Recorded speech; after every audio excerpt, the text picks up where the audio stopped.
কাজটার ভিতরে কি ভালো হইব, ভালো হইব না? আর যদি ওস্তাদে জব দিছে আমার নষ্ট হলো তো আরেকটা দিব, এক রোড নষ্ট হয়েছে কি হয়েছে দেখ মারি, এই যে এই চিন্তাধারার থেকে যদি জব স্টার্ট করেন না পরে খারাপ হইব। এক রড ভালো হয়েছে, আমি একটু সময় নেই, একটু রিপেয়ার করি, রিপেয়ার করে ভালো করে মারে আমি জবটা, তাহলে কি আমার জবটা ভালো হইব। রিপেয়ার আমি যদি না করতে পারি সিনিয়রদেরকে ডাক দিই, তারা রিপেয়ার করে আমার একটু দেখায় দেখ। যদি রিপেয়ার করতে পারেন তাহলে আপনি সাইডে যাওয়া কি সাকসেস। যদি রিপেয়ার করতে না পারেন কাজ শিখতে পারবেন, কিন্তু ওই কাজ শেখার ভেতরে কি থাকবে না কোনো। আপনি সাইডে যাইবেন, সাইডে যাওয়ার পরে আপনার জব ভুল হইব। যদি আপনি রিপেয়ার করতে পারেন নগদে জব রিপেয়ার করে ঠিক করে লাইছেন। তাহলে এগুলা বারবার বলি, আপনারা কেউ শুনেন না, কেউ না। জব মারতেছেন মারেন, ভালো কথা, একটা মারেন, দুটা মারেন, তিনটা মারেন, সমস্যা নেই, কিন্তু সময় নিয়ে ধৈর্য নিয়ে মাইন্ডটারে সেট আপ করে ঠান্ডা রেখে পরে জব করতে হবে।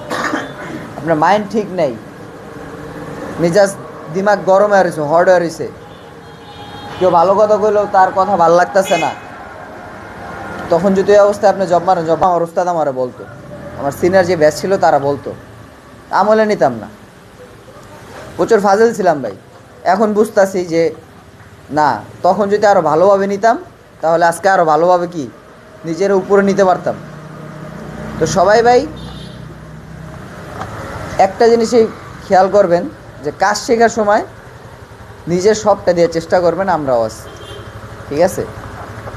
এখন একটা জব ভালো করতে পারলে 10 জন আছে, একটা জব যদি ভালো করি আমি বলবো কি সাইদুলের জবটা খুব সুন্দর হয়েছে, ওস্তাদ বলবো কি সাইদুলের জবটা খুব সুন্দর হয়েছে, আপনার কাছে তখন খারাপ লাগবে যে আমিও জব মারলাম, এও জব মারলো, সাইদুলের জব ভালো হইলো, আমার জবটা ভালো হইলো না।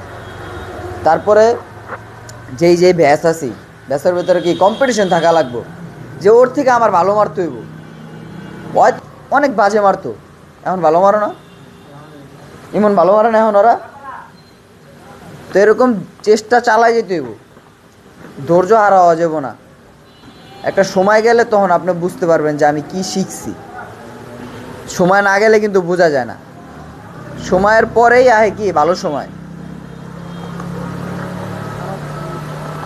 আর স্টাফ যারা আছি, আমাদের স্টাফদের একটু অলসতামি আছে, তো সবাই চেষ্টা করবা তাদের সাথে থাইকা ভালোভাবে জব মারার জন্য, ঠিক আছে? তুমি একটা মাইরা দেখাই দিবা, সে একটা মারবে, না পারলে হাতটা ধইরা মারাইবা। আমাদের ছাত্র বেশি না, ছাত্র কম, তাদেরকে যদি আমরা প্রপারলি সময় দেই তাহলে কি তারা ভালো কিছু নিয়ে এখান থেকে বের হইতে পারবো। তুমি নাই, তোমার একটা কাজ আছে বা আমি একটা ডাক দিছি, তুমি বললো ভাই জবটা বন্ধ রাখেন, আমি আসার পরে মারবেন, সে বাধ্য, ঠিক আছে? তো যান সবাই আজকের মতো কাজ স্টার্ট করেন, ইনশাল্লাহ আবার পরে এক সময় কথা হবে। ধন্যবাদ।